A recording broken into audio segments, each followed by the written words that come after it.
TV Informativo. Aqui o Vale se vê.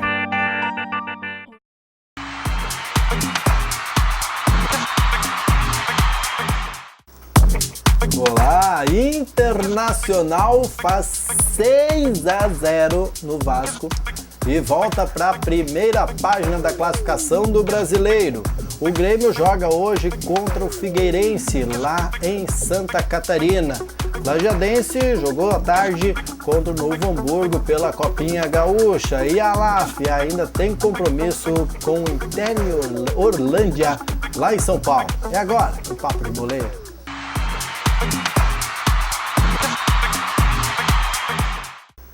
Bueno, hoje é quinta-feira, completa a rodada do Campeonato Brasileiro, a 22ª rodada. Aconteceram quase todos os jogos ontem, hoje temos 2 jogos pelo Campeonato Brasileiro da Série A. Mas vamos começar pelo jogo da tarde, Diogo Botti. Vamos começar por Lajadense e Novo Hamburgo, ou Novo Hamburgo e Lajadense pela Copinha. Você já sabe, nós gravamos o programa durante a tarde. Quando nós viemos gravar, tinha acabado o primeiro tempo, e o Lajadense estava ganhando de 1-0. Vitória de 1-0, Márcio. O Lajadense que começou a partida ao contrário do que a gente falou ontem, a relação ao time misto e tal. O Luiz Carlos Vinck mandou o que tinha de melhor. O Lajadense está com o time considerado titular, Novo Hamburgo. Tá venceu o primeiro tempo por 1-0, gol do Matheus Santana, um volante. Um jogo bastante truncado e tal. Conversei com a Helena Bazed, que está acompanhando o jogo via rádio ali com o pessoal independente. E um jogo bastante, com poucas chances de gol e tudo mais, um jogo bastante pegado assim, e uma das poucas oportunidades que teve, o Matheus Santana acabou tocando para dentro e abriu o marcador para o time do Lajadense. Não sabe desfecho, né? Ficamos naquele mistério para amanhã, de repente o Paulo de Boleiro a gente está trazendo essa, talvez encaminhada a vaga do Lajadense para a próxima fase da Copa Luiz Fernando Costa, lembrando o primeiro jogo das quartas de final lá no Estádio do Vale. Esses dois times já se enfrentaram e no outro jogo quem ganhou foi o Novo Hamburgo, né? Ganhou por 1-0. Aí agora, então, o Vinck conseguiu, na verdade, que era time misto. Né? Era um time misto para reserva, assim, exato. Então, eu acho que naquela vez a questão da defesa, que o Vinck tinha vários desfalques na defesa, depois daquele jogo contra o Foz do Iguaçu, onde teve 3 expulsos, aí mudou um pouco a estrutura da defesa e botou nesse jogo para a questão de ganhar ritmo, né? Mas não deu certo, a gente criou muito pouco naquele jogo, naquela ocasião eu me lembro, e acabou derrotado por 1-0. 1-0 acabou sendo barato até naquela ocasião. A gente pouco fez e sofreu bastante pressão do time do Novo Hamburgo. Tendo-se mantido esse resultado de 1-0 para o Lajadense, o jogo é um bom indicativo que o grupo principal do Alviazul está preparando para o Gauchão. Dá uma resposta melhor, né? Dá para ser, Márcio. Eu acho que algumas peças ainda se alteram nesse formato do Lajadense. Aí tem a questão da sequência do Brasileiro da Série D, mas tem ainda, cara, como é que eu vou te dizer? Uma reformulação de elenco, até uma análise da própria comissão técnica. Um goleiro precisa, depois da saída do Luiz Miller não veio ninguém, o Giovani tem dado uma resposta muito boa, mas eu acho que falta alguém mais experiente no gol. Jogadores de definição, eu acho que o Ícaro chegou, tem uma função tática muito importante, mas não é aquele jogador definidor, fazedor de gols, um artilheiro. O Ramon tem mais gol que eles, e o Ramon é reserva, então talvez falte algumas peças pontuais assim para o Gauchão do ano que vem, mas com certeza a gente começa de novo. Mas claro, talvez a gente sabe que a renda, por ter um valor bem abaixo, os clubes não aderem tanto às copinhas estaduais, né? Já pelo Gauchão tem um acréscimo da televisão e tudo mais. Pensei no Novo Hamburgo. O Novo Hamburgo hoje, no Gauchão, tu lembra, era um time de veteranos lá, de estrelões e tudo mais, mas era uma folha salarial cara, bem mais cara que a do Lajadense. Então, não dá para tomar como base esse time do Novo Hamburgo de hoje, dá para esperar para o próximo ano do Gauchão. Isso é bom. E sem falar também que, como o Lajadense está aí na Série D do Campeonato Brasileiro, passando a próxima fase, um fato inédito, também é vitrine, né? Também é vitrine de jogadores. Exato. Isso é a vitrine dos dois lados, né, Márcio? Enquanto o Lajadense sobe e bota o distintivo do clube lá entre os grandes aí do Brasil, o jogador também pode olhar, não, tô jogando aí, quem sabe um aumentinho, um salário um pouco maior. O jogador já veio para chegar, ser contratado também, já enxerga, o Lajadense tem dinheiro, passou de fase, é um time que tá, entendeu? Então tu tá lá em cima é bom, mas tem o teu, fica caro. Aí, tem que arrumar dinheiro. Bom, esse jogo aconteceu hoje à tarde, então, Lajadense e Novo Hamburgo, só repetindo, o primeiro tempo o Lajadense desceu por 1-0, o segundo tempo a gente fica devendo, você acompanha no Jornal Informativo e também amanhã no Papo de Boleiro. Daqui a pouco tem a LAF Inter Orlândia. Esse é um baita jogo de futsal para você que gosta de futsal. A gente só pelo radinho. É verdade. Inter Orlandes 20-15 daqui a pouco, pois então. 2 empates em Lajeado, 2 confrontos com a equipe paulista, 2 empates. 1-1 na primeira fase, e 2-2 na primeira fase e 1-1 agora. Então, uma condição aí muito boa para o torcedor de Lajeado acompanhar. De repente, o time da LAF tem condições de buscar. Um ponto seria ótimo, Márcio, lá, em virtude que até alguns clubes já começam a desgarrar na parte aí da classificação. A gente tem aqui, para te dar o exemplo, hoje a LAF é o 5º colocado com 10 pontos, mas já viu o Guarapuava abrir 3 na 4ª colocação. 7 exato, tem 7 a LAF.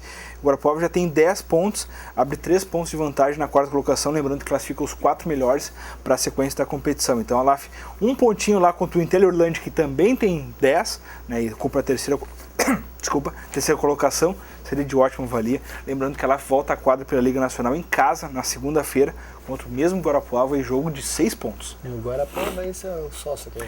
Mas assim como a gente é sócio lá no Paraná, eles podem fazer sócio aqui, né? Isso é sociedade, é negociação de sociedade. Exatamente. Sempre é perigoso. Bom, perigoso é jogar contra o Internacional mordido depois de um 3-0 e ainda mais ser o lanterna, né? O Inter fez o que tinha que fazer, né? O moribundo Vasco. Viu? Tu vai guardar essa, bota mais no bolso. Morto do que nunca. Vasco da Gama veio aqui no Beira-Rio ontem à noite, na quarta-feira à noite, e tomou uma coça. É verdade, chegou da pena, Márcio. Que foi no final aí. O Inter realmente fez o que tinha que fazer, mais que uma atuação. Tem algumas falhas, tem alguma coisa para corrigir. O Argel vai ter trabalho ainda para a sequência do brasileiro, ainda mais que é o São Paulo no próximo sábado. Um time aí que está na ponta, um dos que brigam aí pelo G4 e tudo mais. Mas o certo é que o Inter fez o que tinha que fazer diante do Vasco. Um Vasco totalmente desmanchado, um time sem organização tática. O Jorginho vai ter muito trabalho ainda se quiser manter o Vasco na primeira divisão, coisa que eu não acredito. Eu acho que o Vasco é o primeiro rebaixado já desse Campeonato Brasileiro, não pela goleada de 6-0 do Inter, mas pela sequência de resultados e pela sequência de fatores extracampo, envolvendo diretoria, envolvendo comissão técnica e tudo mais. Então, o Vasco hoje se coloca um dos maiores clubes do país aí, pode estar caindo pela 3ª vez em 8 anos, isso aí quebra a torcida, quebra a sociedade. É o campeão carioca e está na Copa do Brasil ainda, segue vivo, né? Ganhando o Flamengo sempre. Ganhando o Flamengo, lá no Rio, ganhando o Flamengo na Copa do Brasil. É verdade. Então, 6-0 para o Inter, hein? Atuações individuais destacadas. O Lisandro Lopes entrou no segundo tempo, foi muito bem. O Valdívia, a Sacha. O Vitinho ficou devendo nesse jogo aí, foi bem marcado. Os cariocas já conheciam ele, tinha pro Botafogo, então apertaram o cerco em cima do camisa 21 ali do Inter. Não conseguiu fazer muita coisa, mas abriu espaço para os outros aí. O Valdívia foi sempre presente. O Alex jogou muito bem no segundo tempo, principalmente. Substituiu bem o D'Alessandro. Então o Inter fez valer a sua força dentro de casa aí. Recuperou o saldo do Grenal, né? Pois é. Tá com lucro. Tá no lucro, tá? Um 2 negativo aí, porque 5 do Grenal mais 3 do Avaí. Tá louco, tá deu louco. menos 8, né? Agora com esses 6 positivos, ficou menos 2 no Internacional de saldo. Tá quase lá, tá quase zerando. O Muriel chegou a ser exigido? O Muriel no primeiro tempo, algumas situações assim, que ele acabou, principalmente uma saída de bola laterais e tudo mais, nada muito que pudesse ocasionar um erro de defesa do Inter ali, que ele quase tomou por cobertura, mas foi um erro de saída de bola, né? Que ele estava na participação da jogada. Mas de resto, o Inter não teve problema de defesa, ele foi muito soberano assim contra o Vasco e realmente empilhou gols aí, 2 golaços, né? O Valdívia e o do Nilton aí, o 4º e o 5º gol do Inter é para botar na placa. Muito bem. E o Internacional, com esse resultado do 6-0, voltou para a primeira página da classificação. Agora o Internacional é 10º colocado, Diogo Pote. 10º colocado, isso aí, perdeu algumas posições na rodada mesmo, né? O término do jogo do Inter, o Inter era o 8º. Aí contou aí com o Flamengo, o pessoal Palmeiras também, acabou perdendo pro Goiás, mas o Santos, tem a questão do Fluminense que também foi faqueado, né, lá contra o Corinthians, né? Então, tipo, é uma coisa bonita, né, o brasileiro. Tá bom, 31 pontos, 10ª colocação pro Inter aí, fica a 5 pontos aí do G4. Bueno, falou no Corinthians, o Corinthians conseguiu abrir mais, agora já está a 7 pontos do segundo colocado, olha lá. E tá a 11 do Grêmio já, terceiro colocado. 49 pontos do Corinthians, é o líder. Pro segundo colocado aí vem o Atlético Mineiro, que perdeu ontem. Mas o Corinthians tá reforçado, né, cara? O Corinthians tem reforço aí. Reforço na lateral do campo, reforço na outra lateral, reforço correndo pelo lado. Cara, é muito reforço. Não tem como. O Corinthians tá jogando com 15. Tem como não dar certo, né? A galera da camisa amarela. Gente, olha, a galera chora, mas esse choro aí de ontem, pelo amor de Deus. Tá fácil. Dado uma vez a taça, né? Qual é que é a dificuldade? Contrato? Pra dar uma mão ainda, o Atlético Mineiro perdeu do Atlético Paranaense. Perdeu com pênalti sonegado. Então, também tem isso. Pois é, ali. Bom, ainda nessa noite de quinta-feira, o time do técnico Roger joga contra o Figueirense, que sabe para diminuir essa distância aí que separa do líder Corinthians. Até para de repente encostar de novo no Atlético Mineiro, né, Márcio? Que deu uma patinada nas últimas 2 rodadas aí. O Grêmio que a gente comentou durante a semana tem 5 desfalques para essa partida. No entanto, o técnico Roger não teve mistério, confirmou, a equipe está confirmada desde ontem no trabalho. Último trabalho antes da viagem da delegação para Florianópolis. Vamos repetir aí no gol, o Marcelo Grois está com a seleção entre o Thiago. Na defesa, o Eraso também com a seleção equatoriana volta ao Bressan depois de retornar de empréstimo do Flamengo. Forma dupla com o Pedro Jeromel. Se o Bressan for bem, a gente sabe que o Eraso vem numa ótima fase, mas o Bressan é candidato sim a virar titular na sequência aí com o técnico Roger. Aí a questão de meio campo, o Maicon segue entregue ao departamento médico, o Edinho continua na vaga ao lado do Wallace. E a questão de articulação, daí sim, o Douglas suspenso pelo 3º cartão amarelo, tá o Maxi Rodrigues, Uruguai, confirmado ao lado do Juliano.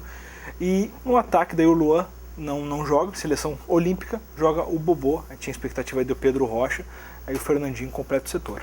Muito bem, esse jogo do Grêmio acontece às 21 horas, também daqui a pouquinho aí, 21 horas, estádio Orlando Scarpelli, o Grêmio buscando uma vitória aí para recuperar no campeonato aí, seguir embalado, buscar quem sabe se aproximar ainda mais do vice-líder Atlético Mineiro. Só para complementar, que falamos dos resultados de ontem, Diogo, quais foram os outros resultados, além da goleada de 6-0 do Internacional sobre o Lanterna Vasco aqui. Da Gama? Junto no mesmo horário do Inter, teve a vitória do Cruzeiro sobre a Ponte Preta por 2-1, lá em Campinas. Aí o Joinville ficou no 0-0 com o São Paulo, uma defesaça do goleiro Agenor no final, aí quase dando do Alexandre Pato.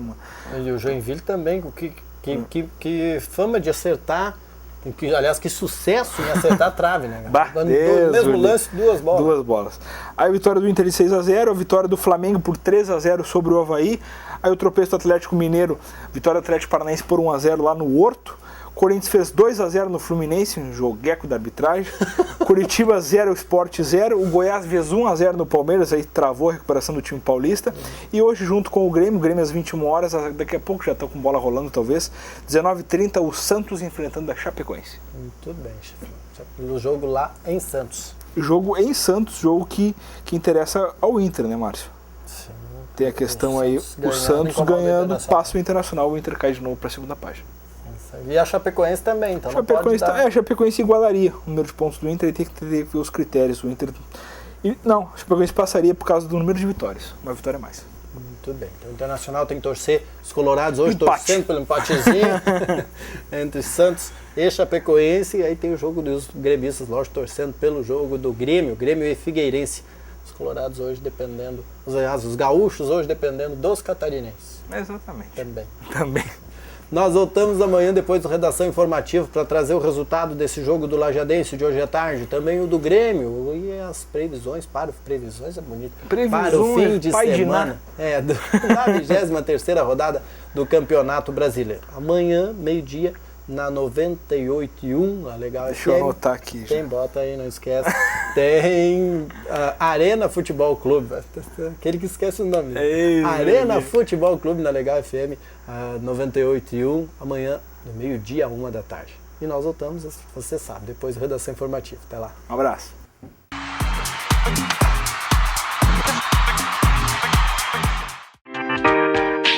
TV Informativo. Aqui o Vale se vê.